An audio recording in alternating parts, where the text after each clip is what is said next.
Welcome, everyone. I am so incredibly excited to have you here for today's explainer. We're going to dive straight into one of the absolute biggest challenges of our time. Today, we are unpacking the United Nations Sustainable Development Goal 13, which is all about climate action. Now, if you're a high school student gearing up for university or maybe dreaming of an international career, you are in exactly the right place. We're going to give you the core vocabulary, the policy structure, and the critical understanding you'll need to navigate these global issues. So here is our roadmap for today. We'll start with the global climate crisis, then move on to building resilience and policy. Third is education and early warning, followed by international support and funding. And finally, we'll talk about your role in the future. Let's get right into it. Okay, let's dive into Section 1, a global climate crisis and the stakes for our planet. To really wrap our heads around SDG 13, we have to face reality, right? Climate change isn't just a localized issue anymore. It's a massive, overlapping crisis affecting literally every single country on every single continent. It's disrupting economies and altering lives in a major way. Because of this, the exact mandate from the UN is crystal clear. They say we must take urgent action to combat climate change and its impacts. You see that word urgent? That means this isn't just a nice-to-have environmental wish list. It's an immediate call to arms that demands a highly coordinated, rapid global response. Which brings us to Section 2, Building Resilience and Policy, covering Targets 13.1 and 13.2. This is where we talk about how nations actually need to prepare on the ground. Target 13.1 asks all countries to strengthen what we call resilience against climate-related hazards. But what does that actually mean?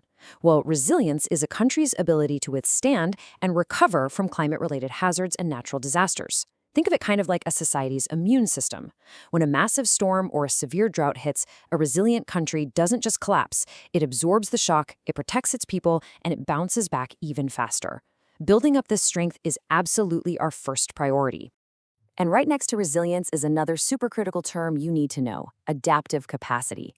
This is the ability of our systems, our institutions, and us as humans to adjust to potential damage and changing environments. If resilience is surviving the initial hit, adaptive capacity is changing our behavior and our infrastructure so the next hit doesn't hurt nearly as much. Our societies absolutely must learn to adapt if we're going to survive extreme weather. But, just wishing for resilience isn't going to cut it. Target 13.2 makes it clear that countries must integrate climate change measures directly into their national policies, strategies, and planning. It literally has to be written into a country's core laws. If a nation is building a new highway, expanding a power grid, or putting up a new housing development, climate action and resilience have to be a mandatory part of those blueprints from day one. Now let's look at Section 3, Education and Early Warning, which is Target 13.3. Let's shift our focus a bit from government laws to the human element, because as future global leaders, you really need to understand two main battlefronts here.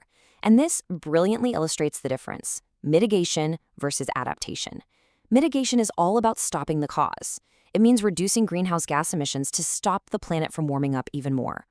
Adaptation, on the flip side, is about dealing with the effects, getting our societies ready for the natural disasters that are, unfortunately, already inevitable. The reality is, we desperately need both.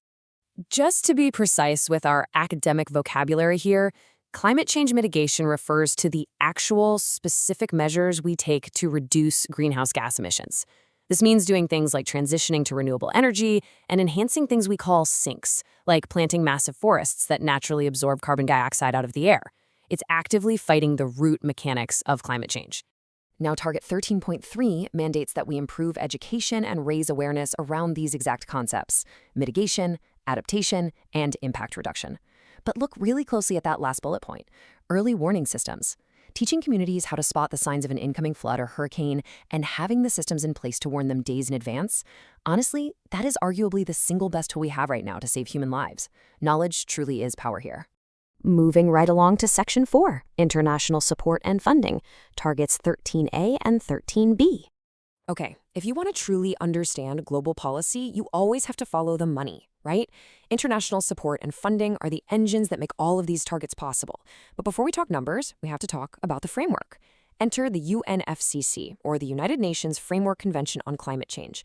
Adopted way back in 1992, this is the foundational international treaty. It basically sets the rules of the game for how nations cooperate on climate change, and especially how developed nations step up to support the rest of the world. Now, what's really interesting about this slide is the sheer scale of the commitment. To make all this possible, Target 13A outlines a massive financial goal. Developed countries committed to mobilizing $100 billion annually by 2020. To put that astronomical number into perspective, that is roughly the entire gross domestic product of a country like Kenya or Ecuador. And the goal is to mobilize this from all sources every single year to address the profound needs of developing countries as they try to implement these crucial mitigation actions. So how do you even manage that much money? Well, that happens through entities like the Green Climate Fund. This is the official mechanism designated to manage and distribute this vital international financial support. The fund's entire purpose is to ensure that the money actually reaches the developing nations that desperately need assistance with their adaptation and mitigation practices. And Target 13B tells us exactly who needs that focus the absolute most. This international funding and capacity building is specifically engineered to protect the most vulnerable among us. We're talking about prioritizing least developed countries, or LDCs, and small island developing states, known as SIDS. For these island nations, rising sea levels aren't just a future problem, they are an existential threat right now. The target also makes a point to explicitly empower women, youth, and marginalized communities in all of this climate planning. And that brings us to our final section, Section 5, Your Role in the Future and Leading the Implementation. We've covered the global crisis, the policies, the education, and the funding. But here's the thing. A policy is only ever as good as the people who put it into action. For the high school students and the future professionals watching this explainer today, you are the next generation of global citizens. Solving this crisis requires bold leadership and some seriously innovative thinking. And your journey starts right now with Step 1, which is understanding these global policies and targets. Step 2 is taking that knowledge to build local resilience and raise awareness right in your own community. And Step 3, it's stepping up to lead the implementation of green strategies in whatever career you end up choosing, whether that's engineering, politics, business, or education. I want to leave you with one final provocative thought to ponder today. You now have the vocabulary. You understand the UN's targets, and you know exactly what the world needs. So how will you contribute to a more resilient and sustainable planet? The climate crisis is urgent, for sure. But with informed action, our capacity to adapt and overcome is limitless. Let's act now for our future. Thank you so much for joining me on this explainer, and I seriously cannot wait to see the impact you're going to make.